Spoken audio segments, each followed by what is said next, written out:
View gini mo siya gagi ba from nipis to padung gyud siya baga. Yeah. This one's for the master of the blade, the one who keeps the line straight. Respect in the barbershop.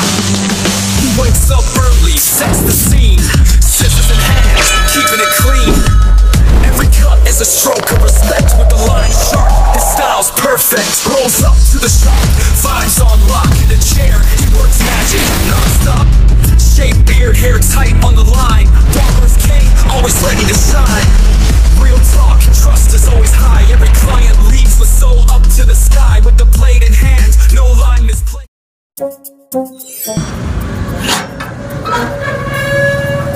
Bro, gapon bro, patupita rin bro. Tingnan lang na style bro. Nag-same gapon sa una ba? Kung Andre yan, kung sa kilid lang. Wala ni Ujing Andre. Dahil bala.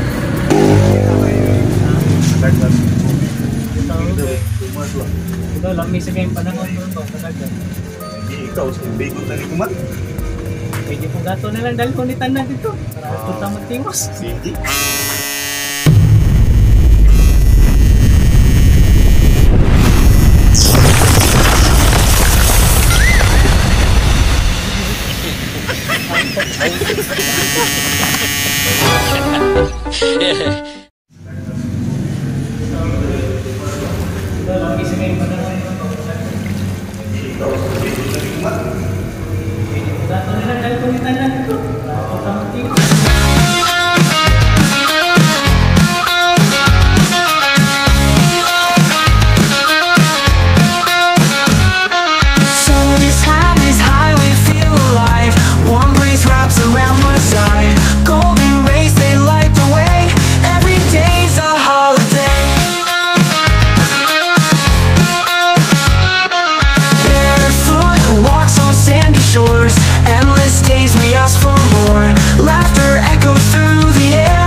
So may hapon guys, ako dahil si Permon Ariel B. Pinar, taga Simangan, and owner of Roadside Barbershop, and I'm 28 years old, married, and I usa ka child. How did you start as a barber and what inspired you to pursue this craft? Ang nakapa-inspired na ako is walay lain is family gyud, since nga natangtang ko sa pasar mga March 25 siguro to or 14.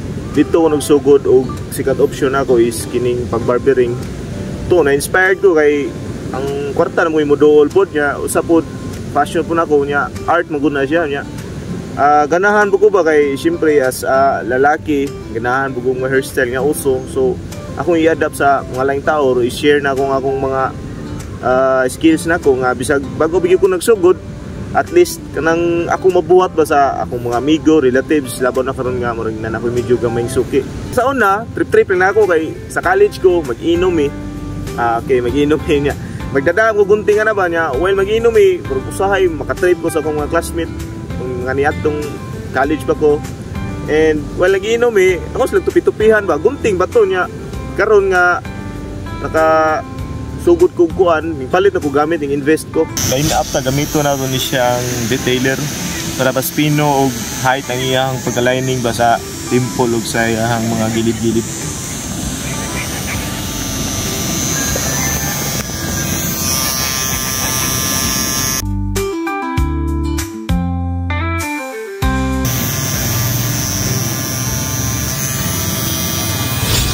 What was your very first experience cutting hair and what did you learn from it?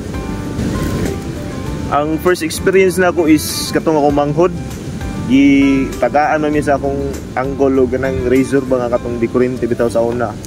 Nya ako magdahom nga ako magamit siya kay nakita man ako. So akong gi-try sa akong manghod nya. Ang akong manghod is mga bata pagod nga elementary pa nya. Hili ko kay patupi ba. So ako lang tupi nya. Sayo naman po kay siyempre anak na ba.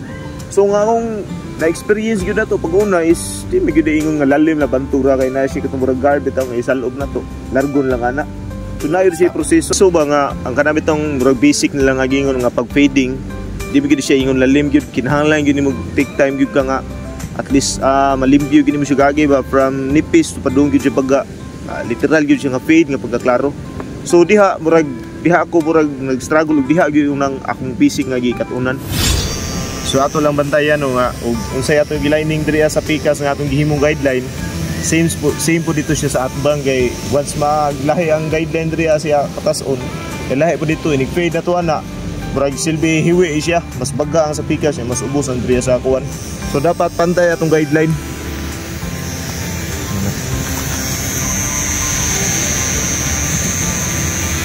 So what is the most challenging part of being a barber today and how do you deal with it? Ang challenging part yun ano kanang yung mga customer putaw kanang namigi customer nga medyo high class or artihon ba nga or bitaw nakapatupi na sila sa mga high end nga barbershop. So siyempre ikaw nga starting pa nya imong barbershop is starting pa pod. So murag maikod ka kanang mawayo kasi mo nahuna ba. So ang pinaka challenge nga part yun ako diha follow the process lang ko nya na mahingtambag po na ko nga akong amigo pod nga barbers pod nga ayaw lang jud ko paspasa. Focus lang ka nya inahinay lang gud sa kuan nya kinahanglan makuha gyud nimo unsay iyang gusto maminaw ka ug unsay iyang gusto nga mga details sa iyang buhok ba kay aron murag wala jud masulti or at least makuha gyud nimo iyang kiliti ba sa iyang gipili nga buhok. What changes in hairstyle trends have you observed from before up to now? Sa una, more on barber niya, kanang army cut, flat top, so inana siyang kasagaran no, more on pamubo gyud siya ba. So karon magud kasagaran mga trends labaw ng mga butanon is kasagaran lang gitawag lang mga taper, blowout. Ang ilang kasagaran lang kuwaon labang i-fade lang kini lang yung patilya nya diri sa likod. Ya, so di na siya yung nga literal gyud nga nagya poy murag kanang magpatupi gud og kanang mga inana kanang sa mga kinaraan ba.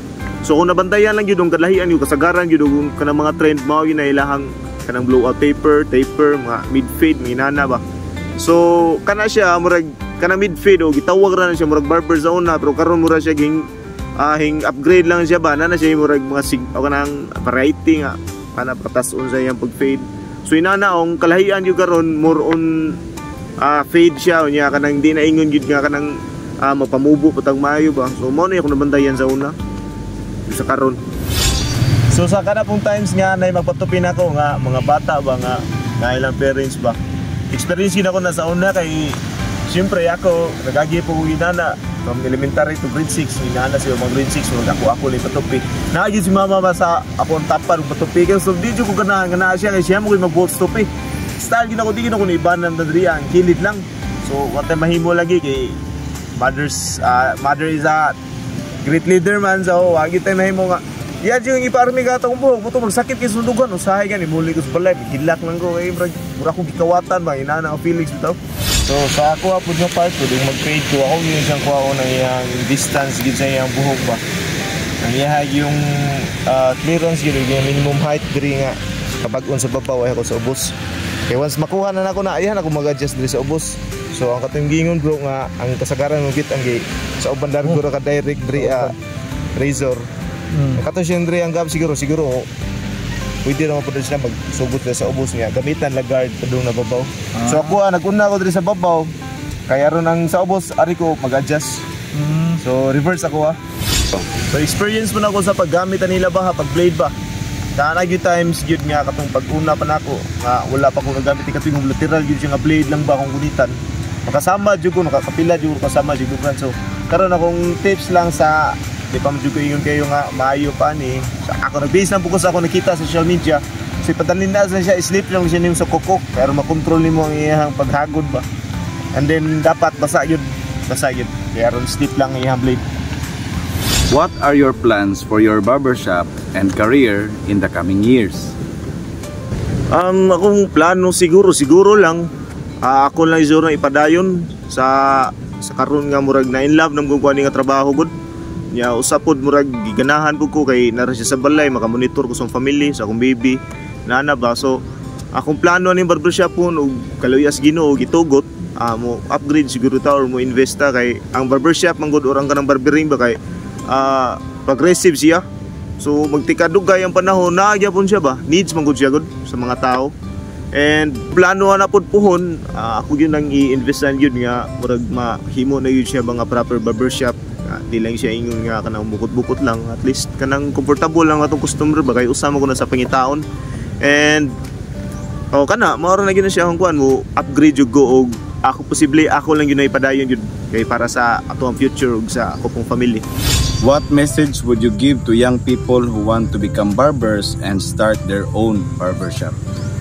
Sa mga gusto gyud siya mo kuha na siya nga business or ganahan jud mag-barber, labaw na sa mga atong new generation kay naami gyud na siya gyud naami gyud mo sunod sa ato ang ako lang ma-advise is sa karon pa lang naagid mo interested gid mo ana nga business ba.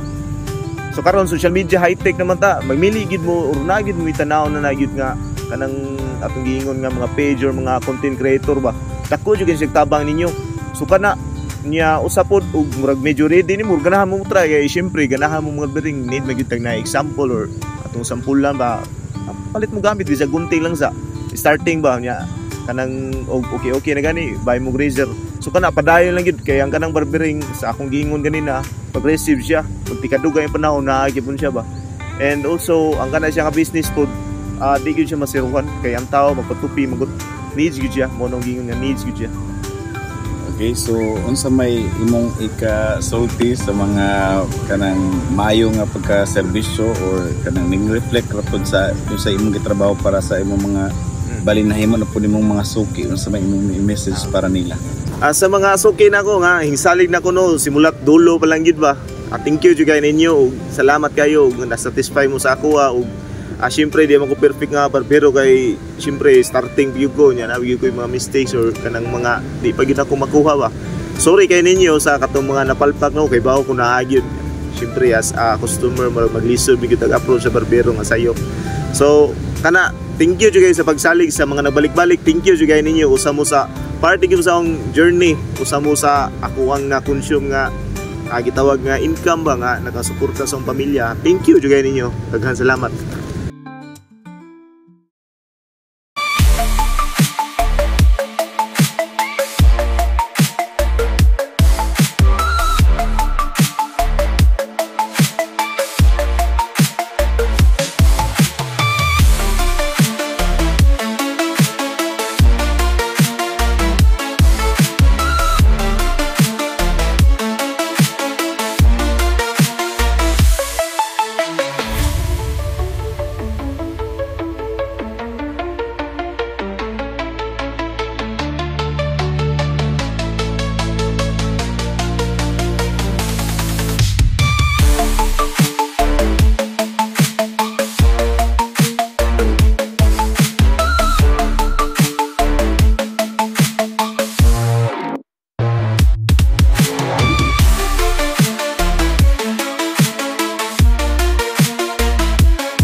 Yo, what's up sa mga amigo na amigo nga wala pa kasuway sa akong haircut ba?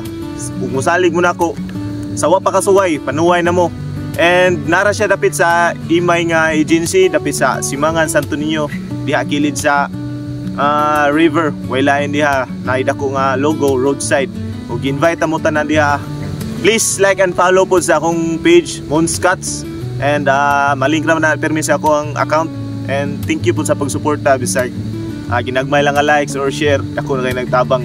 Wala man ko nagpa-ingon nga, nagpa-share or magpa-famous lang ba sa Facebook. Nga ako lang ba nga kanang murag. Siyempre ako mga friends na magiuban nga, wala yun na kahibawa mga nanupi na ko kay wala yun na sila mag-expect na ko nga manupi ko. So ako lang na siyang gihimo nga page kay para ma-endorse ako ang barbershop. Kana lang, wala na ko ilang gikuan niyo. Thank you. And also a big shout out to my friends, relatives, loved ones, and thank you guys niyo pagsuporta. And sa ako mga co-barbers, especially si John Rex Di Guzman, si Manoy Chris, thank you kayo sa pag-guide nako katong pag-start nako, paghatag og mga tips.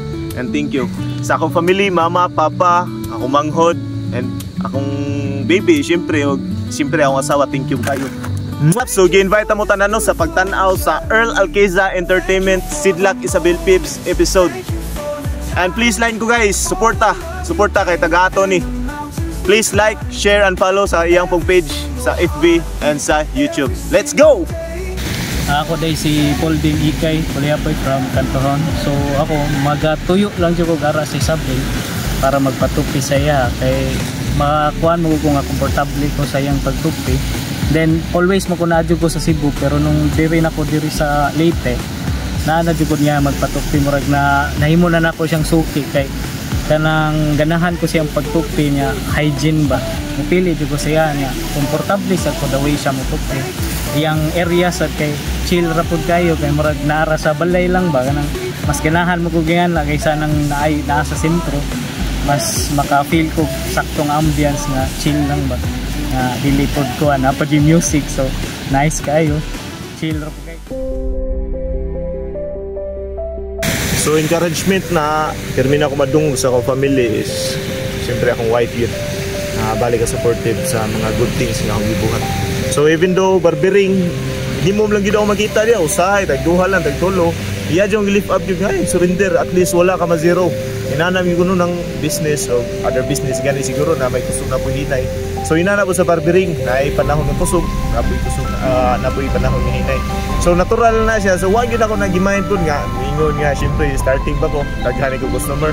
Night times nga daghan na po yung usahay mingaw. So encouragement is think positive lang jud kuno mao gyud na thank you kayo.